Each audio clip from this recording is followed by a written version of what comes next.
स्तनों का आकर्षण केवल दिखावट की वजह से नहीं होता, बल्कि इसके पीछे जैविक, मनोवैज्ञानिक और सामाजिक तीनों कारण जुड़े होते हैं। 1. जैविक, बायोलॉजिकल या एवोल्यूशनरी कारण। मानव विकास के दौरान कुछ शारीरिक संकेत प्रजनन क्षमता और स्वास्थ्य के प्रतीक बन गए। स्तन स्त्रीत्व का स्पष्ट संकेत हैं। हार्मोन एस्ट्रोजन के प्रभाव से विकसित होते हैं, जो प्रजनन योग्यता से जुड़ा है। मस्तिष्क अवचेतन रूप से इन्हें स्वास्थ्य और मातृत्व के संकेत के रूप में पहचानता है। 2. मनोवैज्ञानिक साइकोलॉजिकल कारण। शिशु अवस्था में पोषण स्तनों से मिलता है, इसलिए मन में उनसे सुरक्षा, आराम और लगाव की भावना जुड़ जाती है। बड़े होने पर यही प्रारंभिक जुड़ाव आकर्षण की भावना में बदल सकता है। मानव मस्तिष्क गोल या सममित आकृतियों की ओर स्वाभाविक रूप से आकर्षित होता है। 3. सामाजिक व सांस्कृतिक कारण। फिल्मों, विज्ञापनों और मीडिया में स्तनों को आकर्षण के प्रतीक के रूप में दिखाया जाता है। समाज में स्तनों को अक्सर सौंदर्य से जोड़ा जाता है, जिससे मानसिक प्रभाव और बढ़ता है। 4. हार्मोन और मस्तिष्क की प्रतिक्रिया। आकर्षण के समय डोपामिन और टेस्टोस्टेरोन जैसे हार्मोन सक्रिय होते हैं। ये मस्तिष्क में आनंद और इच्छा की भावना बढ़ाते हैं। निष्कर्ष: स्तनों का आकर्षण प्राकृतिक जैविक संकेतों, बचपन की मनोवैज्ञानिक स्मृतियों और सामाजिक प्रभाव, इन सब का संयुक्त परिणाम है। आखिर स्तन गोल ही क्यों होते हैं? स्तनों की गोल उभरी हुई आकृति कई जैविक कारणों का परिणाम है। गोल सममित आकृतियां मानव मस्तिष्क को स्वाभाविक रूप से आकर्षित करती हैं। शरीर के कुछ हिस्से दृश्य रूप से अधिक ध्यान खींचते हैं, ये उसी प्रवृत्ति का हिस्सा है। स्तनों का विकास हार्मोन एस्ट्रोजन के प्रभाव से होता है, जो प्रजनन योग्यता से जुड़ा संकेत है। दिमाग अवचेतन रूप से इन्हें स्वास्थ्य और स्त्रीत्व के संकेत के रूप में पढ़ लेता है। पहली बात, वसा ऊतक की बनावट। स्तनों में दुग्ध ग्रंथियों के साथ काफी मात्रा में वसा ऊतक होता है।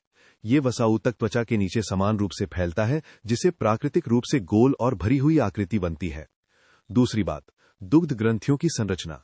दूध बनाने वाली ग्रंथियां, लॉब्यूल्स और नलिकाएं केंद्र से चारों ओर फैली होती हैं। ये व्यवस्था भी स्तन को बाहर की ओर उभरी गोल बनावट देती है। तीसरी बात, त्वचा और अंदर के संयोजी ऊतक यानी लिगामेंट्स।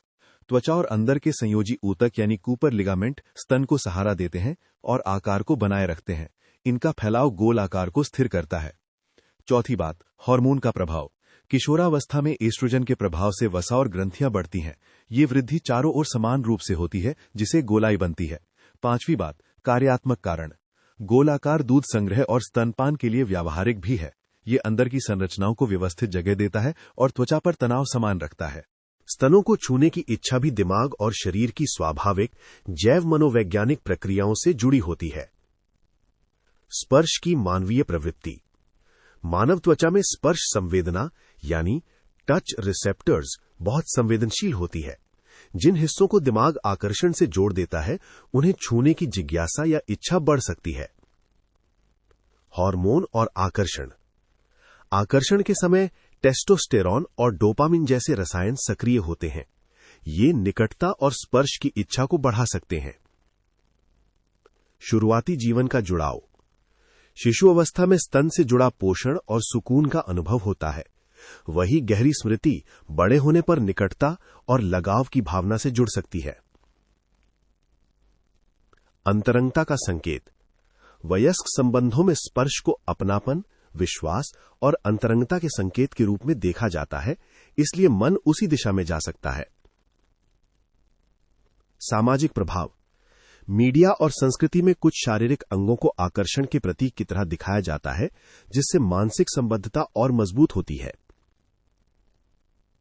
महत्वपूर्ण बात, ऐसी किसी भी इच्छा को व्यवहार में बदलते समय दूसरे व्यक्ति की स्पष्ट सहमति यानी कंसेंट और सम्मान सबसे जरूरी।